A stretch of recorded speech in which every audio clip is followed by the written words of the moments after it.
Posting then and now pictures on Facebook is a fun way to share how you have changed over time, whether it is related to personal growth, a special memory, or just a nostalgic comparison.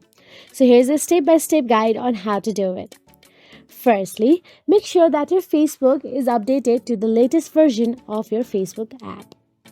Once done, simply open the Facebook and make sure you are logged into your Facebook account. Now, once inside your Facebook account, tap on the three dashboard option available in the bottom right corner of your screen. Now, scroll down and tap on the memories option available there. Now, inside memories, you can see the template of then and now. Tap on it. Now, you can see two options available there: add older photo and add recent photo. Now, all you have to do is tap on the add older photo first of all, then search for the memories of your old photo, or if you don't find one, then you can also browse through gallery and get one photo from your photo gallery and put it there. And you can do same with your new one and post it.